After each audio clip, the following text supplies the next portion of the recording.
Amém. Boa noite, pessoal. Como é que vocês estão? Tudo na paz? Bom demais. É isso, galera. Reforçando aí o convite aí no dia 23 de agosto, tá? Já deixa aí na sua agenda o nosso culto especial de aniversário. Não é todo ano que a gente faz 24 anos, hein? Então, aproveitem. Vamos estar juntos aí celebrando todo esse tempo aí que o Senhor tem nos acrescentado como igreja. Amém? Então, convide um amigo, faça todo o esforço aí para a gente poder estar junto nesse dia, nessa data. Beleza? Dando continuidade aí no nosso tema do mês, que fala sobre a vida com Deus no secreto. E hoje, especificamente, nós vamos entrar aí naquilo que está lá escrito em João 15. Eu já queria te convidar a abrir a sua Bíblia, em João 15, no Evangelho de João, onde nós vamos falar sobre uma vida que flui através da dependência de Deus. Uma vida que vai frutificar quando nós estivermos aí aliançados e conectados com a videira verdadeira, que é Cristo Jesus. E aqui em João 15, o apóstolo João aí, ele vai agora narrar e descrever esse trecho aqui, onde Jesus ele já começa a falar sobre assuntos bem específicos e diretos, porque já é momentos anteriores aí à sua prisão, o seu sofrimento, a sua morte, a sua ressurreição. Então, a partir do capítulo 15 aqui de João, Jesus ele já começa a ser bastante direto naquilo que ele queria deixar para os seus discípulos. E aqui, especificamente, ele está direcionando as suas palavras para os 11 discípulos, porque Judas Iscariotes, aquele que o haveria de trair, né, logo mais aqui nos próximos capítulos, no capítulo 13, ali no versículo 27, no versículo 30, no versículo 31, ele já tinha vazado fora, ele já tinha saído. Então, a partir desse momento ali do capítulo 14, 15 e 16, Jesus ele começa a falar especificamente para os 11 discípulos que ficaram, que permaneceram. E justamente sobre essa permanência que esses discípulos iriam precisar ter, principalmente depois ali da sua morte e ressurreição, onde eles iriam ser perseguidos, onde eles iriam passar por sofrimentos, por morte, por privações, é onde Jesus ele vai trazer esse ensino aqui, porque eles iriam muito precisar daquilo que Jesus estava ensinando para eles.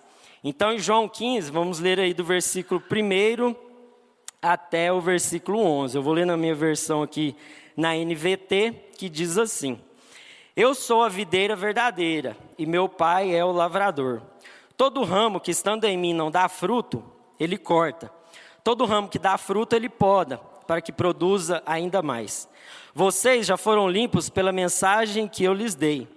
Permaneçam em mim, e eu permanecerei em vocês. Pois assim como um ramo não pode produzir fruto, se não estiver na videira, vocês também não poderão produzir frutos, a menos que permaneçam em mim. Sim, eu sou a videira, vocês são os ramos. Quem permanece em mim e eu nele, produz muito fruto. Pois sem mim vocês não podem fazer coisa alguma. Quem não permanece em mim é jogado fora, como um ramo imprestável e seca. Esses ramos são juntados no monte para serem queimados. Mas se vocês permanecerem em mim e as minhas palavras permanecerem em vocês, pedirão o que quiserem, e isso lhes será concedido. Quando vocês produzirem muitos frutos, trazem grande glória a meu Pai, e demonstram que são meus discípulos de verdade. Eu os amei como o Pai me amou. Permaneçam no meu amor. Quando vocês obedecem a meus mandamentos, permanecem no meu amor. Assim como eu obedeço aos mandamentos de meu Pai e permaneço no amor dele. Eu lhes disse essas coisas para que fiquem repletos da minha alegria. Sim, sua alegria transbordará. Até aqui. Feche seus olhos aí mais uma vez, vamos orar. Pai, obrigado pela tua palavra. Obrigado, Senhor Deus, porque ela é a revelação da tua vontade, Pai. No nome de Jesus, nós clamamos para que teu Espírito Santo ele possa transformar o nosso entendimento, Senhor Deus, fazendo com que nós possamos entender a tua palavra de uma forma simples, clara, coerente, Pai. Senhor Deus, nós clamamos também para que teu Espírito Santo ele aqueça o nosso coração, Pai, para que isso possa transformar as nossas emoções, os nossos desejos, as nossas vontades, Pai, os nossos apetites, Pai, que nós venhamos sair daqui, Senhor Deus, com fome e sede em querer Te conhecer cada vez mais, Pai. No nome de Jesus, Pai, que o Senhor nos dê tudo aquilo que nós precisamos, as ferramentas necessárias para colocar tudo aquilo que nós vamos aprender aqui do Senhor essa noite na vida real, Pai. Que isso não fique apenas no campo do pensamento, não fique apenas no campo das emoções, mas que isso possa se transformar em uma vida, Senhor Deus, que revela o Teu amor, Pai, em todos os lugares que a gente for, Pai. Por isso nós contamos e nós precisamos, Senhor Deus, da ajuda do Teu Espírito Santo, Pai, porque sem Ele nada disso é possível. Por isso nós oramos e agradecemos no nome de Jesus. Amém. Amém. Galera, vocês viram aqui que Jesus foi bem direto, papo reto, curto, reto, direto, ao ponto, naquilo que Ele queria deixar para os seus discípulos. E como a gente vê, Jesus ele usava muito de parábolas, de ilustrações, de visualizações para que o povo pudesse entender de forma visível e visual aquilo que ele queria ensinar. E mais uma vez aqui, ele utiliza dessa ferramenta. E especificamente, ele vai falar sobre a videira verdadeira. E a economia da época ali era uma economia agrária. Era uma agricultura, o pessoal trabalhava com pastoreio, com a pesca, como a Laís leu aqui, o versículo sobre o dízimo. Então, a maioria das ilustrações que Jesus vai usar para ensinar sobre o reino dele, fala sobre o cotidiano, fala sobre a vida comum, sobre aquilo que as pessoas estavam acostumadas a ver no seu dia a dia.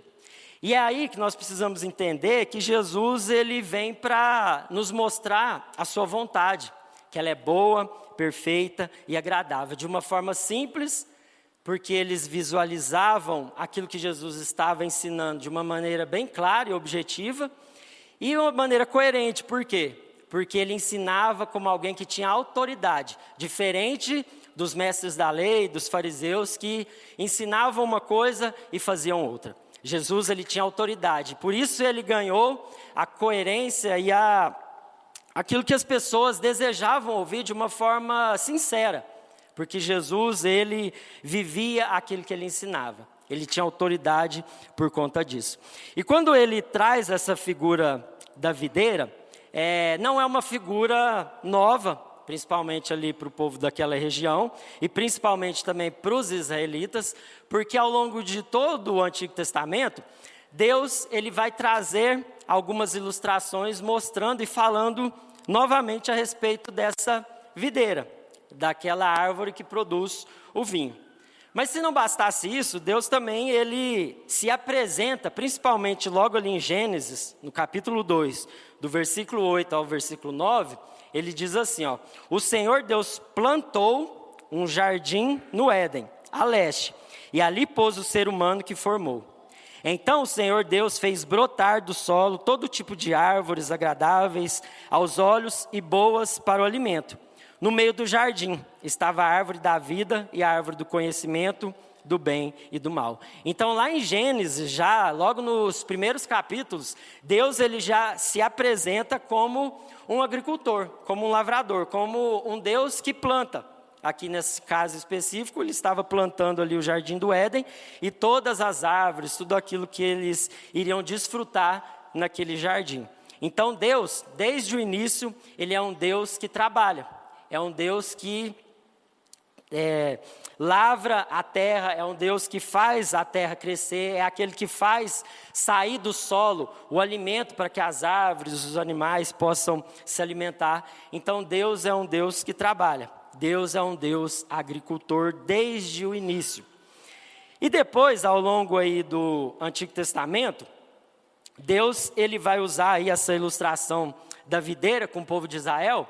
Lá em Isaías 5, no versículo 7, vai dizer assim, ó: a vinha do Senhor dos Exércitos é a nação de Israel, e os homens de Judá são a plantação que ele amava. Ele esperava justiça, mas viu injustiça. Esperava retidão, mas ouviu gritos de aflição. Em Jeremias 2, 21, diz assim, ó: eu a plantei como uma videira excelente, de semente absolutamente pura. como pudestes te deixar transformar numa parreira podre e selvagem?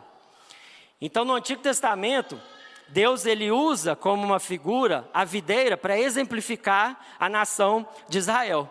Que Deus havia plantado a nação de Israel no mundo para que ela pudesse expressar as virtudes de Deus. Mas como a gente viu ao longo de todo o Antigo Testamento, Israel sempre pisou na bola. Israel sempre desobedecia, Israel sempre se prostituía com outros deuses, e Deus, ao longo de toda a história do Antigo Testamento, está chamando a atenção, chamando ao arrependimento aquele povo, e ao mesmo tempo trazendo essa advertência para que o povo pudesse voltar, retornar, a produzir os frutos pelos quais o povo de Israel havia sido plantado. Aquele povo havia sido escolhido para revelar a glória de Deus. Por isso que ele usa essa figura, falando que a nação de Israel foi chamada como uma videira excelente, aqui como está escrito em Jeremias. Porém, Israel falhou nessa missão. Israel constantemente pisou na bola, e Deus, ao longo de toda a história do Antigo Testamento, está ali trazendo ao arrependimento esse povo para que eles pudessem o quê? Revelar aí a glória de Deus. E quando a gente entra agora aqui dentro desse texto, né, onde ele vai falar a respeito dessa videira, no versículo 2 ele já começa bem direto falando: todo ramo que estando em mim não dá fruto, ele corta. E aí a gente pode pensar, né, não, mas Deus é mau, Deus é duro, Deus é justo. E de fato Deus, ele é justo, porque o ramo da videira, ele tem uma função específica, que é de produzir uvas, de ter ali o seu ramo produzindo uvas. E quando esse ramo ele não está produzindo, então tinha a época ali do ano, ali daquela região onde todas as plantações tinham o seu período de colheita, eles tinham que dar fruto. Quando essa videira ela não dava fruto, né, esse ramo ali não dava fruto, ele era cortado. Por quê? Porque ele não servia para nada.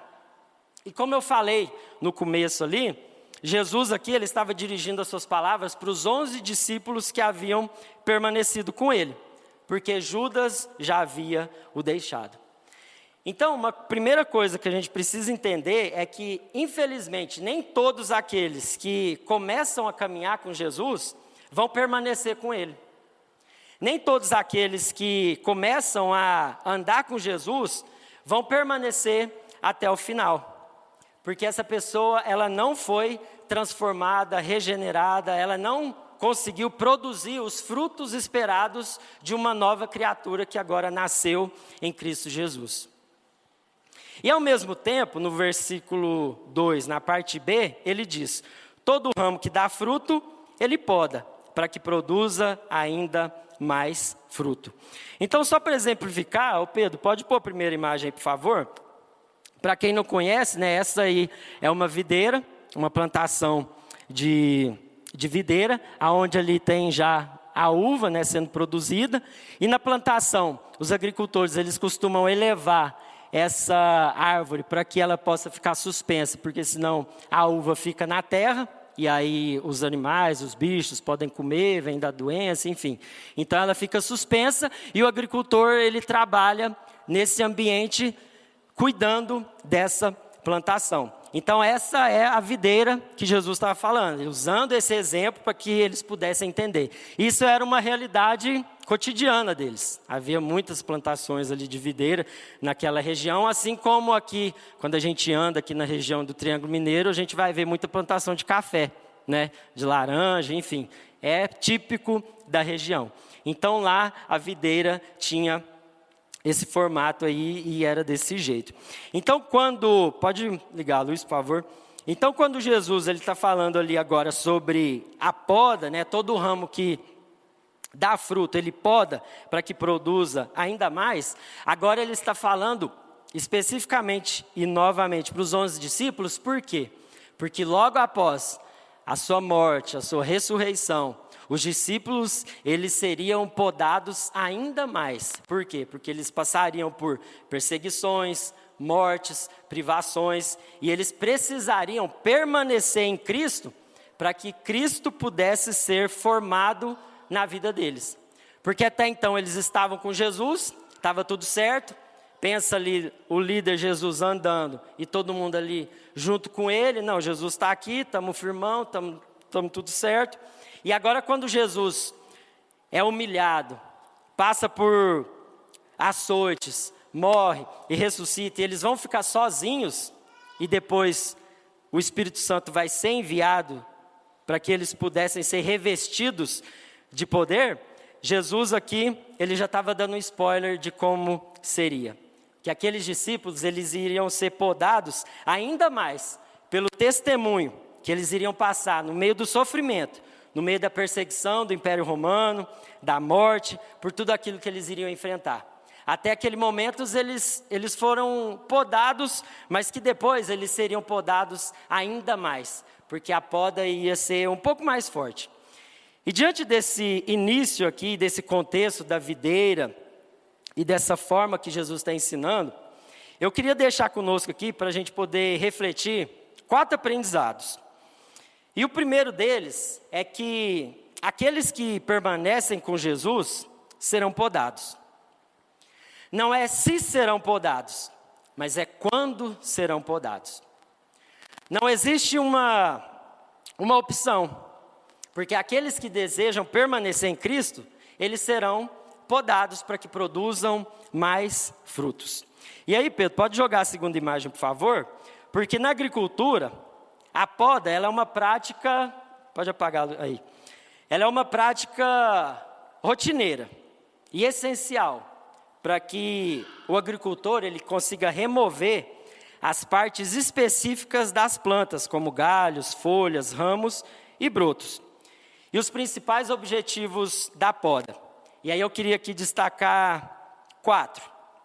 O primeiro deles é o direcionamento dos nutrientes, ou seja, quando o agricultor ele poda ramos que são secos, fracos, improdutivos, a planta automaticamente ela vai concentrar a sua energia nos nutrientes, né, naqueles ramos que têm o maior potencial produtivo.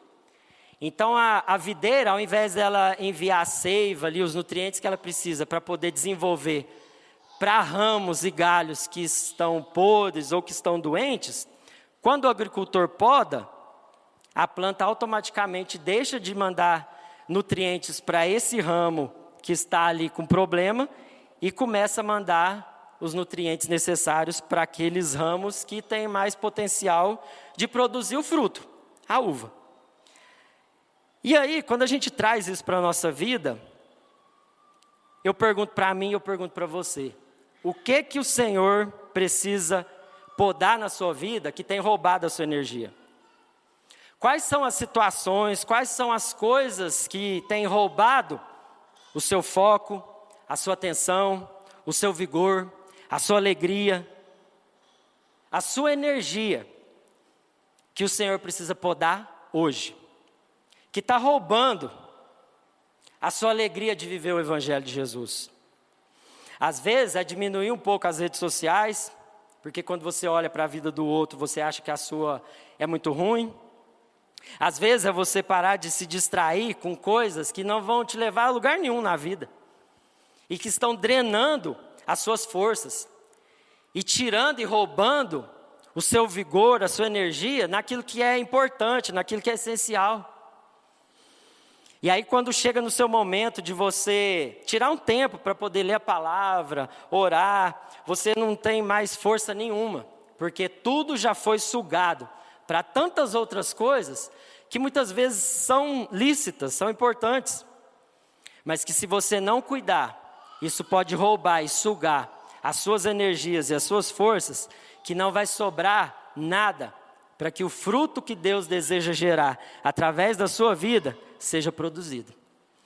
Então anota aí, quais são as coisas que têm roubado a sua energia que Deus precisa podar hoje. Segundo, quando o agricultor poda, é para melhorar a iluminação e trazer mais ar para a planta poder realizar ali a fotossíntese. Então, circula-se mais ar ali entre a planta, né, entre a plantação, e quando o agricultor poda, ele vai liberando espaço também para o sol entrar, para o vento passar, e aí otimiza a fotossíntese aí dessa planta. E por último, o controle de pragas e doenças. Quando o agricultor ele vai podar, ele está procurando também partes da vinha que está doente ou danificada. E aí isso evita o quê? A propagação ali de fungos, bactérias, insetos, e a planta começa também a respirar melhor, diminuindo um pouco também a umidade que fica acumulada entre os seus galhos, porque ela vai morrendo, ela vai secando. Então, quando o agricultor ele vai podando, ele vai liberando aí esse ar, ele vai liberando espaço para que a natureza cumpra o seu papel. Então, quando a gente pensa nesse sentido, quais são as coisas que Deus também precisa podar na sua vida para que você possa ter vida? Porque às vezes você está morrendo espiritualmente. Às vezes você está secando através de pecados ocultos que você não confessa, que você não se arrepende. E aí muitos galhos estão doentes na sua vida. A sua vida familiar, a sua vida com seus amigos, a sua vida com Deus, a sua vida em santidade. Quais são os ramos, quais são os galhos que estão podres, que estão doentes na sua vida e que hoje você precisa permitir que Deus pode, para que a luz de Cristo ilumine você, para que você saia da escuridão, para que você saia da umidade e receba o sopro do Espírito, para que você possa viver novamente. Pode ligar a luz, por favor. E Charles Spurgeon, o grande pregador aí, o príncipe dos pregadores, lá em 1867, ele comentando a respeito desse versículo, ele disse algo muito legal, que eu queria compartilhar aqui com vocês. Ele disse que, quando Deus realiza a poda, ele usa um instrumento, né, que é aquele podador, aonde o cabo são as aflições da vida, e a lâmina representa a palavra de Deus. Então pode pôr a imagem aí, por favor, Pedro. Essa imagem aqui, ó. O cabo seriam as aflições que Deus permite a gente passar. E a lâmina que vai cortar esse ramo que não está frutificando é a palavra de Deus. Charles Spurgeon disse assim, abre aspas: é a palavra que nos chega durante a aflição que nos purifica. É Deus, o Espírito Santo, revelando a verdade divina, aplicando o sangue de Jesus e operando com toda a sua energia divina na alma. É isso que nos poda. E a aflição é apenas o cabo da faca. Então, meu irmão, às vezes, aquilo que você está passando aí, um desemprego, uma crise financeira, Deus está usando isso como parte do processo da poda na sua vida, para quebrar a nossa autossuficiência, para quebrar o nosso orgulho de achar que nós conseguimos produzir tudo por nós mesmos. E quando enfrentamos essas situações, aqui especificamente, né, a aflição da crise financeira, que hoje está cada vez mais acentuada por conta de toda a economia que nós estamos vivendo, às vezes passando por um desemprego, às vezes passando por um momento difícil na empresa, às vezes passando por um momento complicado nos seus negócios, naquilo que você está tentando fazer. É Deus te podando o seu orgulho, podando a sua autossuficiência de achar que você consegue tudo com as suas próprias mãos. E quando Deus permite essa aflição vir apertando nesse cabo, vem a palavra de Deus e corta, dizendo: buscai, pois, em primeiro lugar o reino de Deus e a sua justiça, e todas essas coisas lhe serão acrescentadas. Mateus 6:33. Em Filipenses 4:19, o meu Deus suprirá todas as necessidades de vocês, de acordo com as suas gloriosas riquezas em Cristo Jesus. Então, quando Deus nos poda nesse sentido, Ele vai trazer o broto da dependência dEle crescer. ainda mais na sua vida. A verdadeira humildade e a paz que excede todo entendimento, independentemente da economia, do lugar que você trabalha, daquilo que você faz. E a segunda aflição que Deus pode permitir na nossa vida, e ela é comum porque nós vivemos em corpos mortais, é a aflição da doença. É a aflição de passar por momentos de dor, de um diagnóstico difícil, de uma limitação física. Às vezes vai ser na cama do hospital, num quarto escuro que vai te obrigar a desacelerar, a parar para pensar na eternidade. Porque a melhor forma, às vezes, de Deus fazer você parar para pensar nisso, vai ser permitindo que alguma enfermidade te alcance. Porque enquanto está tudo bem, ninguém tem tempo para nada. Enquanto está tudo certo, está tudo bem. Mas quando Deus permite que a gente desacelere, permitindo que a gente enfrente algumas situações no nosso corpo, isso é o cabo da aflição sendo apertado mais uma vez, para que a gente venha se lembrar de que Deus, Ele é bom em todo o tempo. Em Salmos 119, 71, vai dizer assim, ó: foi bom para mim ter sido castigado, afligido, para que aprendeste os seus decretos. Em 2 Coríntios 4,16, vai falar assim, ó: por isso não desanimamos, pois os nossos sofrimentos leves e momentâneos estão produzindo para nós uma glória eterna, que pesa mais que todos esses outros. Então, quando Deus permite a aflição no nosso corpo, pode acender a luz, por favor, Pedro? Quando Deus permite a aflição do nosso corpo, Ele vai nos podar, para que o nosso caráter seja refinado.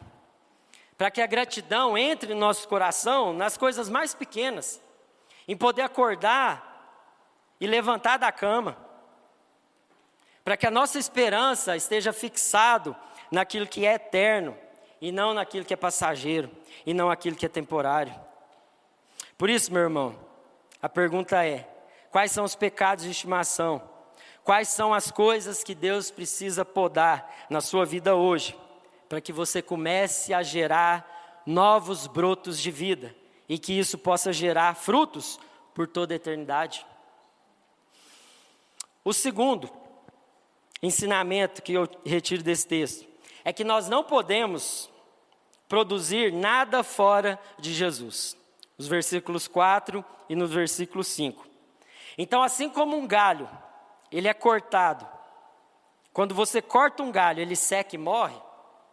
E hoje lá em casa, eu estava até observando ali, a gente tem uma arvorezinha. Agora eu até esqueci o fruto que ela dá, porque eu não gosto. Mas ela tem o seu fruto, e no chão assim tinha muitos galhos secos, pedaços de folhas secas, amarelas, mortas. E aí eu peguei aquilo e estava refletindo, a respeito daquilo que eu ia compartilhar. E é justamente isso. Porque o galho da planta, quando ele é retirado, quando ele morre, quando ele cai no chão, ele não serve para mais nada. Ele seca e morre. E quando nós estamos fora da videira verdadeira, que é Cristo Jesus, quando nós estamos fora da comunhão, da família da fé, nós secamos e nós morremos. Porque Jesus é a fonte. Jesus é de onde nós nos alimentamos, é de onde nós somos nutridos. Mas aí quando nós estamos fora de Cristo, é isso daqui que acontece. Ó. Pedro, pode pôr, próximo. Nós estamos como galhos secos. E sabe para que serve isso? Tem uma finalidade, aliás, falei errado. Para ser queimado. Isso serve como fogueira. E quando a gente olha essa imagem e olha para a nossa vida espiritual, muitas vezes nós estamos como esses galhos, secos. Porque nós nos desconectamos de Cristo Jesus. Porque Ele é a nossa fonte de satisfação. Ele é a nossa fonte de vida. Sabe, meu irmão, não é a academia, não é o esporte, não é a meditação, não é a caminhada, não é a corrida, não é o skate, não é a empresa, não é a sua família, não são os seus filhos, não são os seus bens. Nada disso pode produzir em você vida. Isso tudo é bênção, mas isso tudo são meios que Deus nos abençoa para que a gente possa manifestar o reino de Deus, através de tudo isso que eu falei aqui, que são coisas lícitas, que são boas coisas, mas elas são meios, elas não são fim. Se você costuma falar, nossa, o meu filho é a minha vida, a minha família é a minha vida, o meu carro é a minha vida, a minha empresa é a minha vida, o meu emprego é tudo que eu tenho, meu irmão, tome cuidado. Porque isso é passageiro, isso é temporário. Tudo isso é bênção, mas entendam, são meios que Deus permite você viver nessa terra passageira, mas ela não tem um fim em si mesma. São meios para revelar a glória de Deus. Elas não são fonte de prazer, não são fonte de vida, porque só Jesus é a fonte. E quando Jesus nos poda, quando Jesus nos corta, acontece esse milagre, assim como acontece na videira. Pode passar a próxima, Pedro, por favor. Nasce um broto novo. Mas esse broto, ele só nasce porque esse ramo ainda está ligado com a videira verdadeira. Ele só consegue produzir esse novo ramo porque esse galho está ligado na videira. Porque sem Cristo, nós não podemos produzir nada. Só Jesus é a fonte. Então, quando Deus te podar, entenda, permaneça em Cristo. Não deixe que as aflições façam você desistir e abandonar da fé. Porque isso é parte do processo de Deus, para que você produza mais fruto ainda. E o terceiro aprendizado, pode acender a luz de novo, por favor? Nossos pedidos serão os dele, quando estivermos ligados nele. Versículo 7. Então os ramos da videira, eles não desejam produzir outra coisa a não ser uva. Eles não podem produzir laranja, eles não podem produzir morango, eles não podem produzir café, eles não podem produzir abacate, não podem produzir outro fruto além daquilo pelo qual ele foi designado para produzir, que é a uva. E assim como a videira produz uva, nós, uma vez ligados com Jesus, nós não desejamos outra coisa senão aquilo que Deus deseja. Nós não podemos deixar de desejar produzir aquilo que Deus deseja que a gente produza, os frutos. Então, uma vez que a gente está ligado com Jesus, a gente vai começar a amar aquilo que Ele ama. A gente vai começar a odiar aquilo que Deus odeia. A gente vai começar a pedir aquilo que Deus deseja. Por quê? Porque eu não vou conseguir produzir nada, senão aquilo que eu estou ligado para produzir, o fruto do Espírito. Então, se eu estou ligado em Cristo, aquilo que deve sair de mim é Cristo.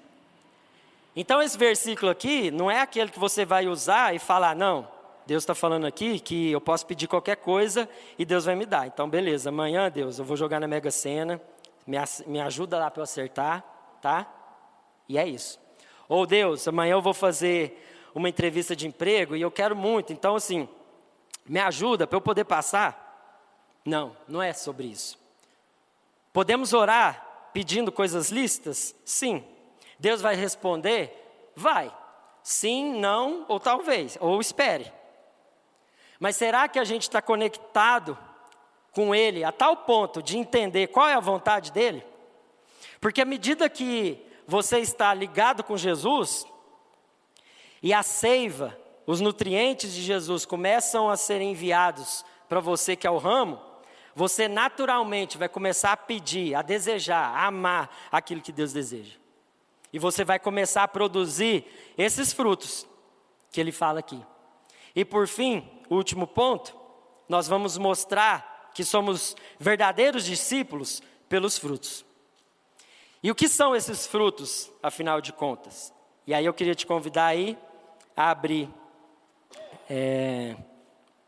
em Gálatas 5, no versículo 22. Gálatas 5,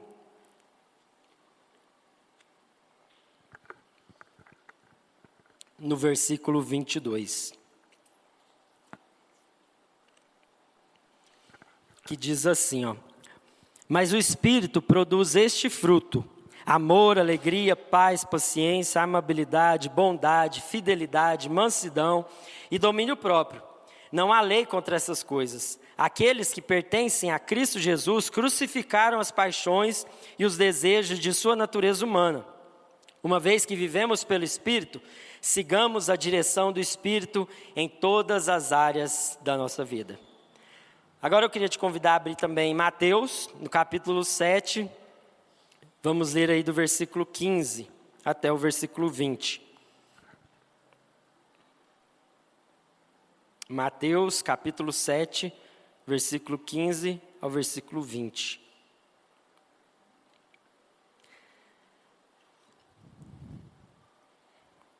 Diz assim, ó: tomem cuidado com os falsos profetas que vêm disfarçados de ovelhas, mas que na verdade são lobos esfomeados. Vocês os identificarão por seus frutos. Jesus dizendo aqui.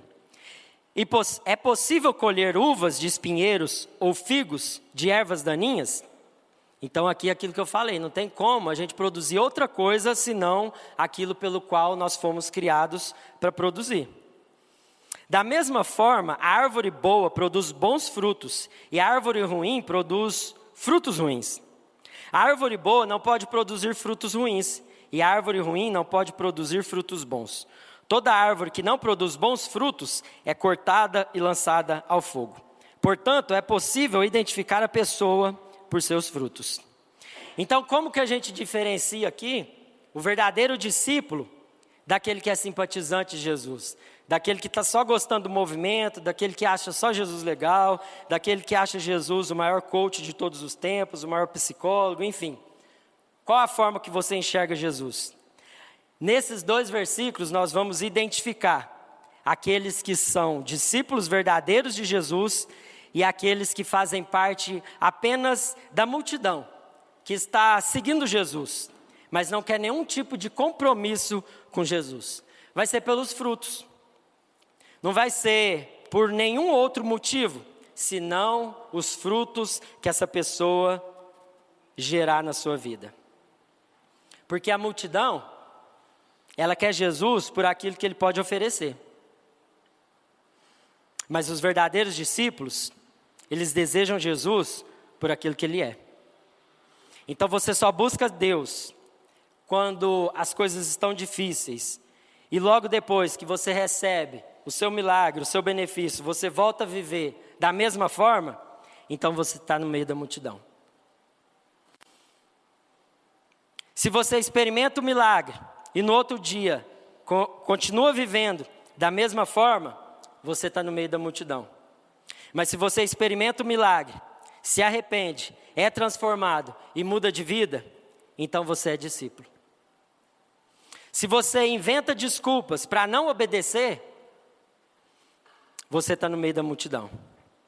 Mas se você obedece os mandamentos, como a gente leu aqui, porque aquele que me ama, ele obedece os meus mandamentos, independentemente das circunstâncias, sem inventar desculpas, mas você obedece e é fiel, mesmo nos momentos de aflição, como eu comentei aqui, então você é discípulo.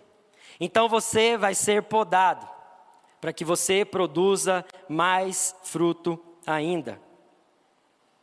Por isso a pergunta essa noite, meus irmãos, quantos aqui desejam produzir mais frutos?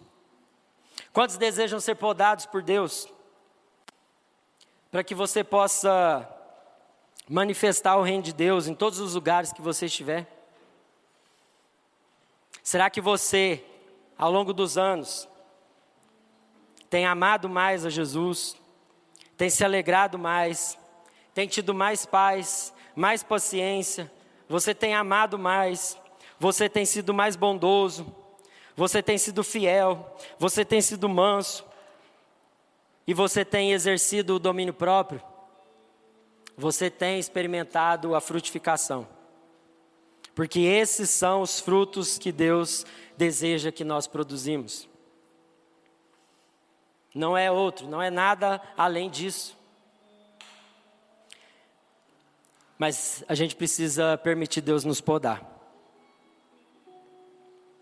Por isso eu te convido aí a fechar seus olhos e a pensar quais áreas da sua vida